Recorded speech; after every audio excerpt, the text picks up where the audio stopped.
Исәнмесез, эфирда хәбәрләр программасы, студияда Адилия Бирханова, чыгарылышыбызның төп темалары хакында кыскача. В 22 году за 90 дней лета не было ни одного случая ДТП с участием детей. Юл хәрәкәте иминлеге үзебездән тора. Бу турыда комиссия утырышында сөйләштеләр. Безне берләштерә торган вакыт Аксарда хәрбиләр өчен токмаш әзерлиләр. Сильнейшие лыжники из регионов Российской Федерации. Ялтызый чаңгы үзәгендә чираттагы масштаблы ярышлар. Районда төрле тармак идарәләрнең кеше коллегия утырышлары дәвам итә. Бу атнада мәдәният идарәсе еллык эшчәнлегенә йомгак ясады. Анда 2022 ел нәтиҗәләре турында сүз алып барылды. 2023 елга бурычлар билгеләнде. Утырыш эшендә район башлыгы үзе дә катнашты. Мәдәният идарәсе өчен үткән ел нәтиҗәле булдымы, нинди уңышларга ирешелгән? Булар һәм башка мәсьәләләр турында кеше коллегия утырышында сөйләштеләр. Утырышка кадәр катнашучылар мәдәният идарәсе уңышларын чагылдырган күргәзмә белән танышты. Идарә башлыгы Әлфия Вәлиуллина тармакка елдан-ел күбрәк игътибар бирелүе турында сөйли. Бу тармакта эшләүчеләрнең бурычы халыкны мәдәни агарту, борынгыдан килгән горыф-гадәтләрнең буыннан буынга күчеп баруын тәэмин итү генә түгел, алар яшьләргә патриотик тәрбиядә бирергә тиеш. Бу максатларга районыбызда 353 кеше хезмәт күрсәтә. Утырыш эшендә тармакта кадрлар мәсьәләсе турында да сүз барды. Космос киноучреждениесе директоры Нина Столбова кинотеатр эшчәнлеге белән таныштырды. Ул үз чыгышында халыкның кинотеатрга йөрүен, билет бәяләренең чагыштырмача кулай булуын билгеләп үтте. Туган якны өйрәнү музее да узган елда уңышлы гына эшчәнлек алып барган. Музей фондының тулылана баруын, нинди күргәзмәләр оештырылуы турында музей җитәкчесе Александр Исаков сөйләде. Кеше коллегия утырышы хезмәт алдынгыларын хөрмәтләү белән тәмамланды. Район башлыгы, башкарма комитет мактау грамоталары, рәхмәт хатлары тапшырылды. Адилия Бирханова, Денис Патов, Зей хәбәрләре. Зейдә юл хәрәкәте иминлеге буенча елга нәтиҗә ясадылар. Комиссия утырышында әлеге юнәлешкә кагылышлы барлык җаваплы хезмәтләр катнашты. Юлларда балалар куркынычсызлыгы беренче урынга куелды. Комиссия утырышында юллардагы иминлекне саклауга кагылышлы мөһим мәсьәләләр куелды. 2022 елда Зей районы юлларында 443 юл һәлакәте булган. Шуның 3-сендә кеше гомере өзелә, 9-ында балалар зыян күрә. Машинада балаларны йөртү кагыйдәләрен бозган 72 машина йөртүче җаваплылыкка тартылган. Узган ел юл транспорт статистикасы белән Зей районы буенча ЮХИДИ бүлеге башлыгы Рамиль Гарифуллин чыгыш ясады. Стоит назвать основные виды дорожных происшествий с наибольшим числом пострадавших. Это у нас пришло на столкновение, 17 дорожных происшествий, при которых 2 человека погибло и 31 пострадало. Юл хәрәкәтләрендә балалар җәрәхәтләнү мәсьәләсе утырышның игътибар үзәгендә булды. Кызганычка каршы күрелә торган чараларга карамастан, 2022 елда балалар катнашы белән булган аварияләрнең артуы күзәтелгән. 16 яшькә кадәрге балалар катнашында 8 авария булып, анда 9 бала зыян күргән. Сентябрь аенда гына балалар катнашында 6 юл хәрәкәте теркәлде. Все дети, слава богу, живы, но 9 из них, это большая цифра, в 3 раза больше, чем в прошлом году, пострадали в результате дорожно-транспортных происшествий. Вот здесь я назвал опасный сентябрь, обратите внимание на слайд, здесь в сентябре 2022 года 6, значит за все остальные 9 месяцев, 11 месяцев получается 3. Утырышка нәтиҗә ясап, мәгариф оешмалары җитәкчеләренә, авыл җирлекләре башлыкларына бу уңайдан эшне көчәйтергә, профилактик чараларны арттырырга дигән таләп куелды. 25 елдан артык Зейдә радость халыкка социаль ярдәм күрсәтү үзәге эшли. Тәҗрибәле белгечләр 3 бүлектә халыкның төрле катлавына хезмәт итә. Үзәккә йөрүче когнитив тайпылышлары булган өлкән яшьтәгеләр һәм физик мөмкинлеге чиклеләр белән нинди эш алып барыла. Тулырак киләсе сюжетта. Зейнең радость халыкка социаль хезмәтләр күрсәтү үзәгенә йөрүче физик яктан сәламәтлеге чиклеләрнең һәр иртәсе саф һавада шөгыльләнүдән башлана. Биредә алар өчен уңайлыклар җитәрлек. Дәресләрне махсус белгечләр уздыра. В ходе фойе располагается тактильная мнемосхема. Также в центре имеется аудиовизуальное табло. Часть информации представлена на стендах шрифтом Брайля. Люди с нарушением зрения могут ориентироваться в центре с помощью данной схемы. Халыкка социаль ярдәм күрсәтү үзәгендә когнитив тайпылышлары булган кешеләр белән шөгыльләнү бүлеге ачылуына 2 ел. Бүгенге көндә бүлектә тайпылышның төрле төрләре буенча 19 кеше исәптә тора. Именно здесь многие находят друзей, учатся общаться, разговаривать, выражать эмоции. Приятно видеть счастливые глаза получателей услуг и слышать слова благодарности. Самое важное, что у них есть желание изменить свою жизнь, сделать ее яркой, насыщенной, интересной, а наша основная задача – помочь им раскрыть свой потенциал и успешно адаптироваться в социуме. Төркемдә шөгыльләнүчеләргә бигрәк тә аш бүлмәсендә уза торган дәресләр ошый. Белгечләр ярдәмендә кулларына пычак тотып яшелчә турыйлар, салат ясыйлар. Ризыкны әзерләү буенча махсус өйрәнчек карта булдырылган. Дәресләр вакытында күбесенең иҗади сәләтләре ачыла ди тәрбиячеләре. Дәресләр психолог Тамара Чуфырина программасы буенча оештырыла. Баш миенең уң як ярымшары рәсем ясау дөньясы проекты буенча уздырылучы өйрәнүләрдә акыл эшчәнлеген яхшырту, куллар моторикасын киләү бурычы куелган. Үзләре төшергән рәсемнәргә сөенүләре безнең өчен икеләтә куаныч ди алар белән шөгыльләнүче белгечләр. Валентин Атласовның 30 елга якын гомере хәрби диңгез флотында уза. Хәрби булуы аның эшендә үзен физик яктан тотышында, кыяфәтендә ачык чагыла. Кайда гына эшләсә дә хезмәтенә җитди карый, ышанычлы сүзендә туручан. Ул игелекле эшләр башында да тора. Шәһәрдәшебез Валентин Атласов 26 ел Төньяк флотта хезмәт иткән хәрби диңгезче.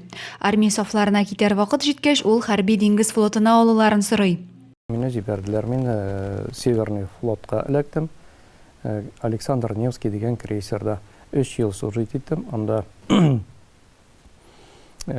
ел эчендә 3 тапкыр мин бүләкләндем.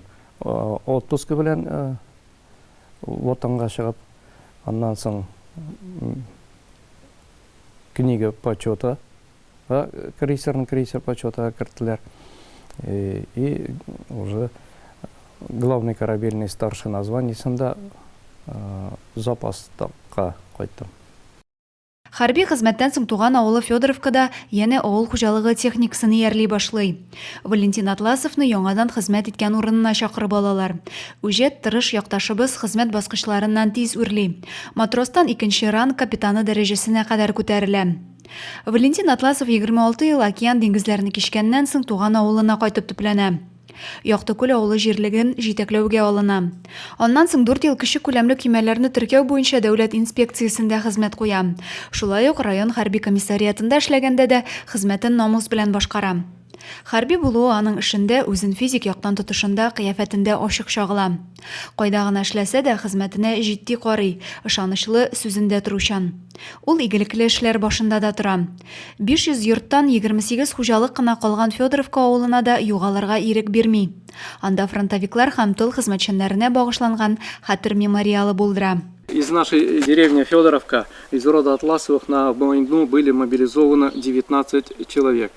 И из них 6 погибли, и 13 вернулись живыми. Беренче бөтен дөнья сугышында катнашкан якташларны барлауда, зиратларны карауда, авыл храмын торгызуда Валентин Александровичның өлеше зур. Федоровка минем йөрәктә инде. Ул без анда туып үскән, Федоровка кайчандар булган 500 йорт, бүгенге көндә инде калган только 28 йорт. Авылны бетерәсе килми.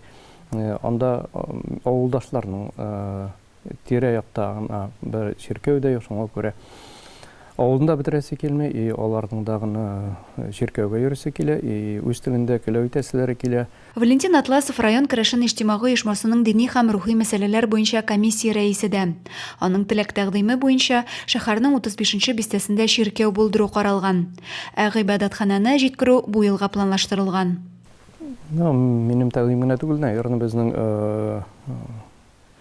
вакыты җиткәндер инде. Керәшен оешмасы оештырылды, и керәшеннәр үз телендә көләү итүләре турында сүз алып бардылар. Шуннан соң без район башлыгына үзебезнең теләкләрне белдердек, и алар каршы килмәде, безгә җир бирделәр, и шул җирдә бүгенге көндә инде Святитель Макарий исемендәге храм төзеләчәк. Бүгінгі күндә дә Валентин Атласов изге эшкә алынган. Ул Чернобыльчеләр берлеге иҗтимагый оешмасының зәй бүлеге рәисе буларак фаҗигадә катнашучыларны барлау, алар турында мәгълүмат туплау белән мәшгуль. Зәй хәрби хезмәт ветераннары нәшер иткән китапта аның «Мин ничек диңгезче булып хезмәт иттем» хатирәсе урын алган. Монысы срочный службада инде, монысы инде күп еллар узгандан соң. Монысы крейсер Александр Невский да, монысы крейсер Петр Великий да. Ә хәрби диңгез флотындагы хезмәте турындагы хатирәләре аны гомер буе озата бара. Хәрби хезмәт Валентин Атласовны кыенлыкларны җиңеп чыгарга өйрәткән. Ирләр дуслыгының, үзара ярдәмләшүнең, команданың, какшамас диңгез бердәмлегенең, ватанга тугрылыкның нәрсә икәненә төшенергә ярдәм иткән. Зәй халкы да махсус хәрби операциядә булган егетләргә ярдәм итүдә берләште. Һәркем кулыннан килгәнчә ярдәм итәргә тырыша. Аксар авылының тырыш хатын-кызлары авыл мәчетенә җыелып хәрбиләргә җибәрер өчен токмаш әзерлиләр.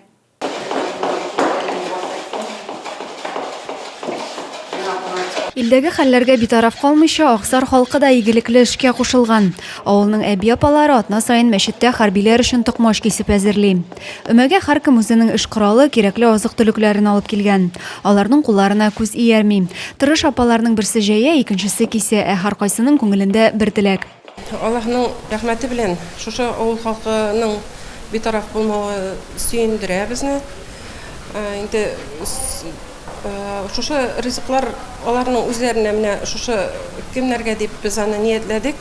Шул урынга барып җитеп, хәерле ризыклар булсын. Бик теләп киләбез. Безнең сугышка киткән ир-егетләребез тәмле ашасыннар, көчләре булсын, җиңеп кайтсыннар дип теләкләр тели эштән үзебезнең белгән дугаларыбызны укып, токмаш кисеп киптереп, аларга нәзерләп куйдык. Һәркем игелекле гамәлгә кушылып үз өлешен кертергә ашыга.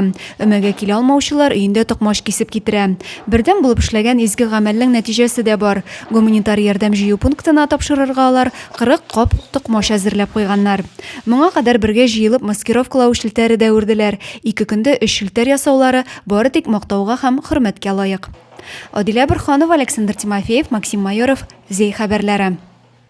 Ялты Зәй чаңгы үзәгендә чираттагы масштаблы ярышлар бара. Биредә СССРның атказанган спорт остасы Федор Симашов истәлегенә бөтен Россия чаңгы узышлары уза. 4 көн дәвам итәчәк ярышларда Россиянең төрле төбәкләреннән спортчылар катнаша. Спорт чарасының ачылышын безнең иҗат төркемендә төшереп кайтты. Кировская область, Московская область. Ялты Зәй чаңгы үзәгенә Россиянең 22 регионыннан 200-дән артык чаңгычы килгән. Биредә 8 февральдән 12-сенә кадәр якташыбыз атказанган спорт остасы Федор Симашов истәлегенә ярышлар бара.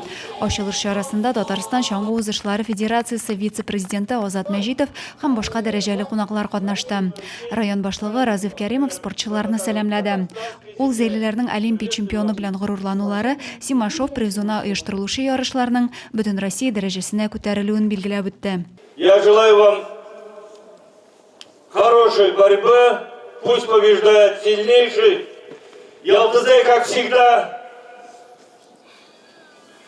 на хорошем уровне подготовил и трассу, и проживание, и питание, из года в год только улучшаем. Татарстан җыелма командасы составында Федор Симашов исемендәге спорт мәктәбе чаңгычылары Вадим Бирюков һәм Данил Нихаев катнаша. Бу сезгә җиткерәсе соңгы хәбәребез иде. Районыбыз турында яңа һәм тулырак мәгълүматны сез Зәй яңалыклары сайтыннан һәм безнең социаль шелтәрләрдән белә аласыз. Ә мин сезнең белән саубуллашам, исән-имин булыгыз.